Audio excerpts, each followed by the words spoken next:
Salam, berjumpa lagi bersama saya Wong Ganteng Sak Donya. Mohon untuk tidak menyebutkan nama dan identitas karena percakapan ini akan saya masukkan dalam konten YouTube. Gimana Mbak E? Tadi nderek perso Mas Sandro. Pakai bahasa Indonesia aja Mbak. Subscribernya yang luar Jawa nanti bingung. Oh iya, sorry ya. Gimana? Saya mau tanya terkait paspor saya. Kan saya mau cuti nih bulan depan. Tanggal 21 bulan depan kan saya mau cuti. Terus paspor saya akan terakhir tahun depan bulan Februari. Terus saya kan di rumah itu 2 bulan Mas Sandro. Jadi waktu saya balik ke sini itu paspor saya nggak sampai 6 bulan. Bisa nggak ya saya masuk ke sini? Sekarang sampean ada di mana? Oh, sekarang ada Hong Kong. Sampean di Hong Kong. Terus sampean mau cuti? Halo? Iya? Coba saya ulangi lagi ya. Nanti kalau salah sampean betulin. Sampean paspornya Iya. mau cuti. Iya. Terus setelah sampean cuti kurang 6 bulan. Iya. Terus sampean bertanya kira-kira bisa balik lagi ke Hong Kong nggak? Gitu ya. Iya. Iya. Saran saya sampean renew paspor dulu deh. Oh, gitu deh. Suaranya sampean putus-putus. Akhirnya aku tidak ya. Suaranya pedot-pedot, Mbak. Oh, oke, sebentar tak cari signal yang bagus Mas ya, sebentar ya. Nanti takutnya nginfoinnya nggak tepat. Oke, sebentar. Halo, Mas Sandro. Nah, ini jelas ini. Jelas nggak? Oke, gini loh Mas, kan paspor saya itu finishnya itu berakhir ya, expirednya itu tahun depan bulan 2 gitu loh. Tahun depan bulan 2. Iya. Terus sampean cuti? Sedang saya cuti bulan depan tanggal 21. Nah, saat ini Mas ya, saat ini paspor saya itu masih lebih dari 6 bulan masa berlakunya. Jadi kan biasanya kalau KJRI itu biasanya ngasih kan yang kurang dari 6 bulan baru dikasih renew kan, biasanya kayak gitu kan. Terus andaikan saya ke KJRI bahwa sekalian e-tiket saya kayak gitu, kasih nggak ya kira-kira? Ya, sampean ngomong. Karena kan gitu yang ya? sampean khawatirkan kan pada saat sampean pulang, paspor sampean kan nggak genap 6 bulan. Terus sampean Iya, itu yang saya khawatir. Terus sampean nggak bisa terbang ke Hong Kong kan? Sedangkan visa kan masih ada. Nah, makanya untuk memastikannya sampean ke KJRI. Oh, gitu nggih. Kalau bisa sampean bisa bikin lagi nanti biar kekhawatiran sampean nantinya itu nggak bisa terbang. Nah, soalnya kembali lagi kan kita nggak ngerti sekali lagi peraturan penerbangan itu kalau paspor kita kurang dari 6 bulan maka kita tidak diizinkan terbang. Lah kalau sampai nanti saya khawatir itu. Ya sebentar, makanya saya ngomong dulu, gantian kita ngomongnya ya. Jadi jangan dipotong. Jadi yang sampean takutkan kan adalah ketika sampean berangkat paspor tidak genap 6 bulan terus sampean tercancel kan? Iya kan? Kan sampean takut itu. Makanya sampaikan sama KJRI. Gitu loh. Nanti biar petugas bandara yang sana bagaimana dan seperti apa. Kan kayak gitu. Kalau misalnya kurang 6 bulan sampean sudah bisa diizinkan ganti duluan karena special case. Nah, tapi kalau dia bilang nggak apa-apa, sampean rekam. Oh, oke, kayak gitu ya? Iya, sampean rekam bapak siapa, namanya siapa, buktinya nanti apa. Nanti pada saat sampean di Bandara Indonesia itu ditahan, rekaman itu bisa sampean tunjukin. Saya sudah datang ke KJRI, minta perpanjangan, tapi sama mereka ditolak seperti ini. Terus gimana saya? Jadi kalau bapak melarang saya terbang, terus saya harus kayak gimana? Sedangkan saya masih terikat kontrak.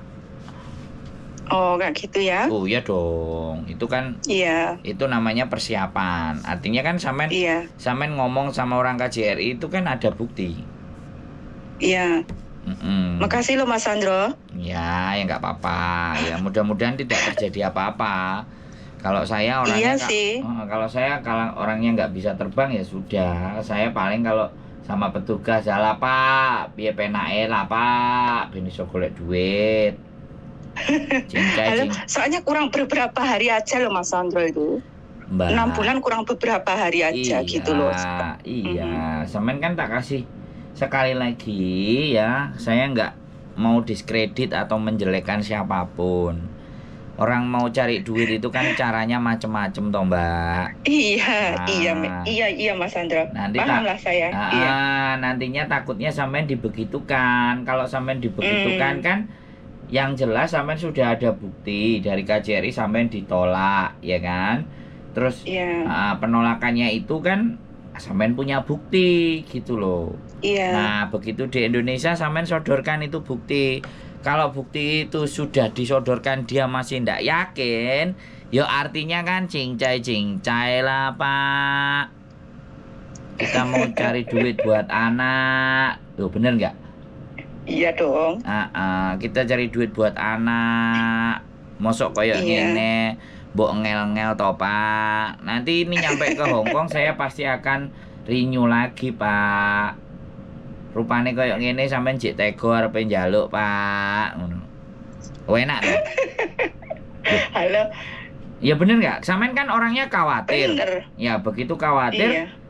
ketakutan karena sampean mau orangnya kan mau jujur. Tapi ini kan case itu nggak semuanya sama kan, bener nggak? Kasus-kasus itu nggak.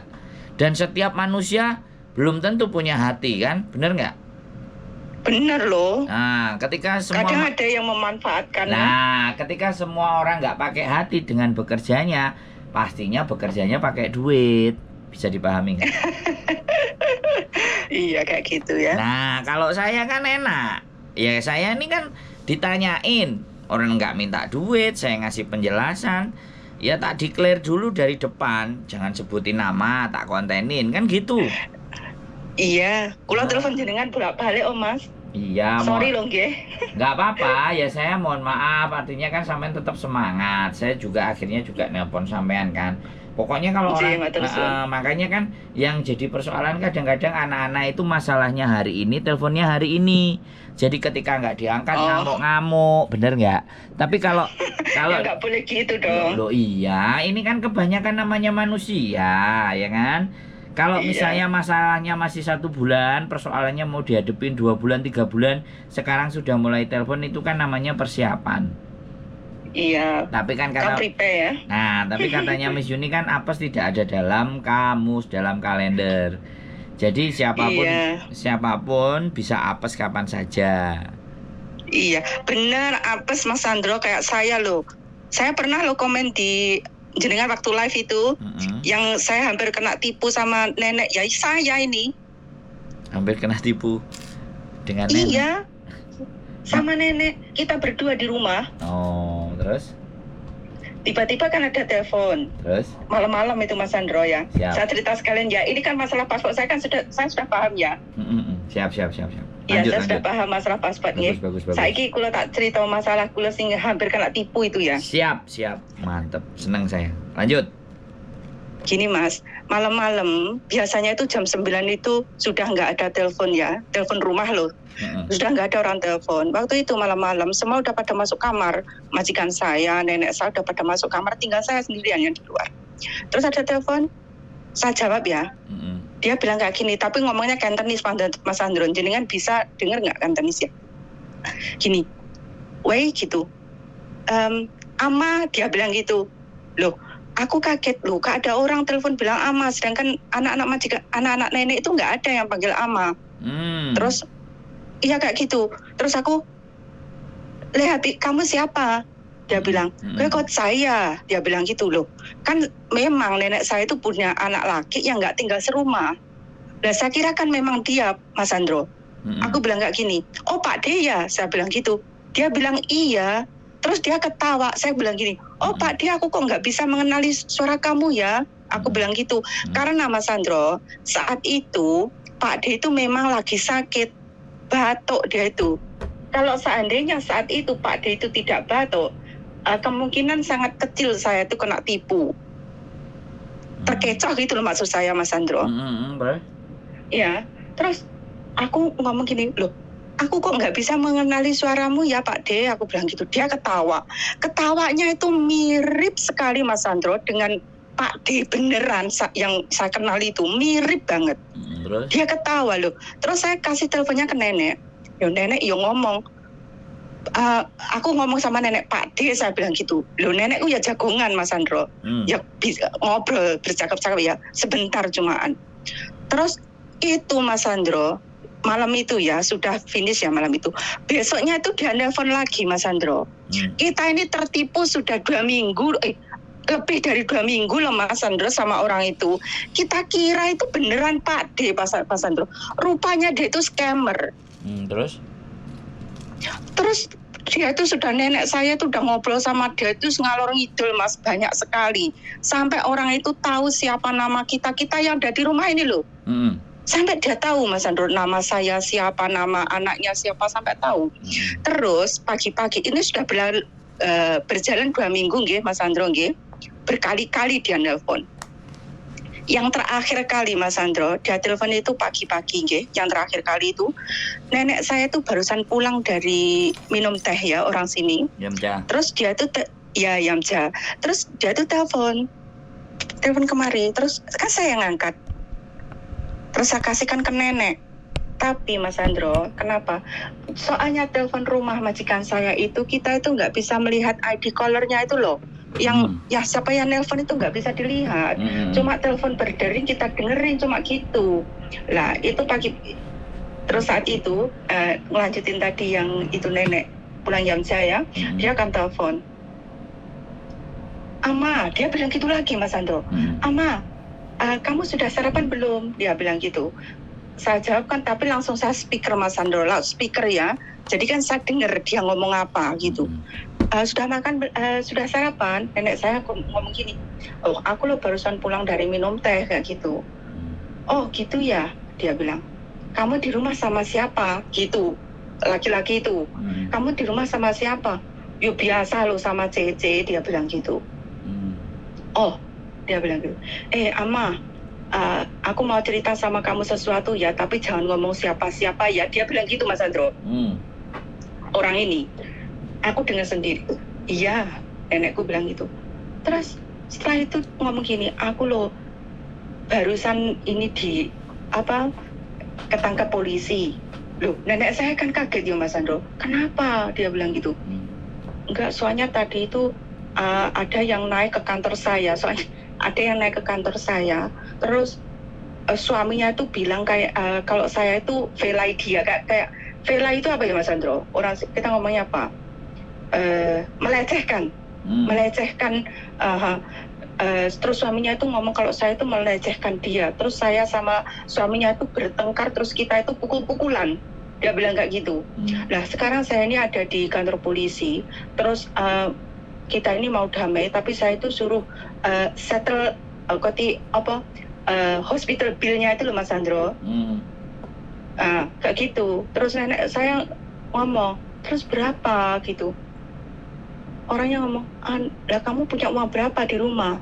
Loh nggak banyak loh gitu nenekku, nggak banyak loh, paling ya 100.000 gitu nenekku ngomong, di rumah 100.000. Oh kurang loh itu, dia bilang gitu. Paling tidak itu 200.000 kan gitu ngomongnya orangnya Mas Sandro. Terus nenekku bilang, oh nggak ada saya kalau segitu banyaknya, harus ke bank. Nenekku bilang, ya nggak apa-apa kamu turun ke bank, jangan ngomong siapa lo ya gitu Mas Sandro. Loh nenekku itu terus bisik-bisik Mas Sandro, ngomongnya itu bisik-bisik ya. Kan saya juga sungkan ya Mas Sandro, kayak orang ngomong bisik-bisik kan mungkin dia nggak pingin saya denger ya, otomatis kan saya pergi ya Mas Sandro, pergi. Terus setelah itu nenekku ngomong gini, ini telepon ini kok kayaknya ada sesuatu yang something is wrong kayak gitu ya, kayak apa sesuatu ya, ada yang something is really wrong here kayak gitu nenek saya itu. Terus dia dia kan kancong ya Mas Andro. Sampai dia itu lupa gimana cara nyari nomor telepon anaknya yang beneran itu, dia itu lupa Mas Andro. Terus saya kan di mobile saya ada ya nomornya. Terus kita telepon siapa itu namanya? Kita telepon anaknya yang beneran Mas Andro. Rupanya anaknya itu nggak apa-apa loh Mas Andro. Rupanya nggak apa-apa. Terus saya kan takut sebenarnya Mas Andro. Yang saya mau tanya ya, mungkin mbak-mbak di luar saya juga ketakutan gitu. Cerita saya ini semoga mbak-mbak yang di luar sana yang menjaga nenek ataupun kakek itu waspada ya. Ada loh something like this really happen. Saya terjadi loh sama diri saya ini. Terus gini Mas Andro, yang saya mau tanya kepada jenengan gitu. Kalau seandainya orang scammer kayak gitu, dia bisa nggak sih ngelacak kita itu ada di mana? Kalau sampean bertanya ke saya, ya sebenarnya bisa. Bisa sih. Kata majikan saya itu nggak bisa loh Mas Andro. Aku tuh nggak segitu percaya sama majikan saya. Karena saya itu setelah itu saya ketakutan ya. Saya nelpon majikan saya yang tinggal serumah sama saya, tapi kan dia kerja. Saya telepon bapak saya, Pak ada kejadian kayak gini loh. Majikan saya itu malah ketawa, nggak takut loh Mas Andro. Aku takut. Dia itu nggak takut. Tanya sama dia katanya. Kalau dia telepon kemari, tanya sama dia. Dia mau uangnya taruh di mana? Katanya suka gitu Mas Andro. Loh, saya ini ketakutan. Saya takut dia itu bisa ngelacak kami itu ada di mana loh. Katanya majikan saya nggak bisa ngelacak Mas Andro. Kak mana? Kalau saya bilang bisa, cuman gini. Kalau dia benar-benar tahu targetnya, pasti dia ngerti, ya. Cuman sama nggak perlu takut, ya kan? Iya. Majikan juga nggak perlu takut. Saya pun juga nggak takut. Kalau ada yang nelpon saya minta duit, malah aku, ayo ketemuan di mana? Tak gituin kalau sama saya. Iya Mas Andro, sama majikan laki saya suka kayak gitu. Mbak dengerin saya ngomong. Iya. Jangan sampai terus yang ngomong. Kan kita ngomong gantian. Oke. Sorry ya. Iya. Kan sampean mau tanya ke saya kan mau jawab ini. Iya. Jangan jawabannya belum kelar sampean tanya lagi kan. Jadi ini kok nanti bingung. Iya. Kan kalau saya ya saya tanya, kamu mau duitnya di mana? Anterin, aku nggak bisa transfer, ketemu aja kita. Kalau aku gitu. Oh. Iya, karena kan scammer itu beraninya dia buy online. Paham nggak sampean ngomong? Iya. Sekarang kalau saya orang mau bohong-bohongan, muka saya ini kan kelihatan di YouTube. Bener nggak? Makanya saya berani. Karena saya menunjukkan muka saya. Karena saya ibaratnya, kalau orang scammer itu kan telepon suara. Bener nggak? Benar. Kalau suara kan nggak bisa. Kalau dicari ya bisa. Kalau dia niat mau nyari. Orang Amerika mau ngebom sampean itu kalau niat aja bisa kok. Departemen Pertahanan itu bisa. Tapi yo gaya apa sampean, apakah sepenting itu gitu loh buat mereka. Bener nggak? Iya. Nah, sampean harus berpikir seperti itu. Ya, walaupun dia bisa ngelacak sampean, ngelacak majikan sampean, ngelacak bosnya sampean, itu sepenting apa gitu loh. Kalau mereka jelas orang mau nipu, scammer, pasti tidak berani. Walaupun sudah tahu datanya. Lah perasaan ketakutannya sampean itulah yang membuat para scammer itu merajalela. Sampean kalau lihat konten-konten saya, para sindikat-sindikat, saya tuh selalu lihat loh Mas Andro. Dengerin saya ngomong dulu. Orang tua ini kalau diajak ngomong kok maunya dia yang didengar terus. Sampean itu nanya, tak kasih gambaran biar sampean itu tidak gampang ketakutan, nggak gampang kancong gitu loh. Ya. Iya. Kalau saya orang sindikat, penipuan semuanya itu mana ada yang nunjukin mukanya kayak saya gini kalau ngomong. Makanya satu tanda, satu ciri orang mau nipu itu dia memalsukan identitas. Itu sudah. Itu hukum para penipu itu begitu. Kalau dia tidak memalsukan identitas, namanya bukan penipu tapi perampok. Karena dia menunjukkan mukanya. Jadi gitu. Nah, kalau saya kan nunjukin mukanya, nggak mungkin saya ngerampok. Kok sama aja bunuh diri kan? Gitu loh, Mbak. Iya. Nah, makanya gampang sekali untuk menganalisa bahwa dia itu penipu dan tidak. Ayo datang sini. Pokoknya kalau namanya penipu, yang pertama, kalau sampean bisa berpikir lebih jernih dan lebih jelas, kayak nenek sampean, kok something wrong, ada yang ndak enak gitu loh dirasa, ada yang ndak masuk akal, lah itu stop. Kita harus langsung gunakan logika nalar kita gitu. Tapi kalau kita kok gak mencurigakan, terus akhirnya kita takut diancem-ancem, nah salah itu. Makanya majikan sampean, mana orangnya, mau ditaruh di mana, mau dikasihnya di mana, biar gampang nangkepnya kan gitu tuh. Halo? Ya. Wes. Ya, dengerin Mas Andro saya. Wes, sekarang nggak perlu takut. Ganti sampean mau ngomong apa? Enak kan ngomong gantian kayak gini kan enak. Iya, mau ngomong asal Mas sering nonton video jenengan. Sebenarnya setiap kali jenengan live itu saya sering nonton, cuman jarang komen aja. Ya kan saya nggak ngerti kalau sampean nggak komen yang nonton siapa aja. Iya, yang jelas, terus itu Mbak Yuli juga. Jadi pada prinsipnya kami bikin sesuatu itu kan berharap bahwa iki loh, yang terjadi fakta hidup ini kenyataan ini iki loh. Iya. Masalahnya anak-anak itu banyak sekali scammer, penipuan, overcharging, disiksa majikan, nggak dibayar majikan. Nah itu kan fenomena, itu kan nggak ada yang nyeritain sejak dulu kala. Baru-baru ini aja. Akhir-akhir ini aja. Ya baru-baru aja ini Miss Yuni bikin, saya bikin, Miss Yuni. Istri saya juga bikin. Ya tujuannya untuk apa? Ini sekali lagi tujuan garis besarnya ya supaya teman-teman bisa dapat pengetahuan dan pengalaman yang mereka sendiri sebenarnya belum mengalami gitu loh, ngerti nggak? Betul. Orang bijak itu kan belajar dari pengalaman orang. Orang pintar belajar dari pengalamannya dia sendiri. Nah, orang bodoh itu bukan belajar. Kalau orang bodoh selalu mengatakan bukan salah saya. Bisa dipahami sampean? Jadi kalau orang bodoh itu bisa. Ada orang salah, dia ngomong itu bukan salah saya kok, salah dia sendiri. Nah itu kan dia hanya bicara salah dia sendiri, tapi dia tidak belajar dari kesalahannya orang gitu. Betul. Nah gitu Mbak. Makanya kalau sampean dengar, itu bukan salahku kok, sampean ingat-ingat kata saya, gak usah diomongin sama orang itu. Orang itu berarti goblok, gak mau belajar, gitu aja. Loh iya toh? Iya kan? Orang dikatakan goblok itu kan orang yang gak belajar, kan gitu aja. Iya loh. Nah, makasih loh Mas Andro J. Ya, wis pokoknya aman ya. Sampai ke KJRI, kasih penjelasan realistis, terus direkam.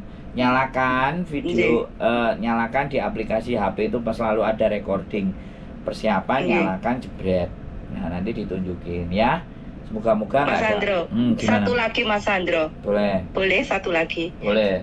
Gini loh, kata majikan saya ya. Majikan saya ngomong kayak gini, kamu datang ke KJRI, terus kamu ngomong kalau andinya mereka itu nggak kasih kamu, bisa nggak kamu minta ke mereka itu recommendation letter kayak gitu, biar kamu bisa masuk lagi. Menurut Mas Andro gimana itu? Ya itu kan sama seperti saya yang ngomongin, majikan sampean juga pinter, minta surat rekomendasi. Kalau saya kan direkam. Iya. Pada intinya kan dua hal itu sama untuk menunjukkan bahwa KJRI itu tidak memberikan sampean renew paspor gitu loh. Ya. Tapi biar nanti pada saat sampean terbang, jadi KJRI kita benturkan sama petugas imigrasi di bandara gitu loh maksudnya. Nah, mana? Nah, itu berarti majikan sampean aja pinter.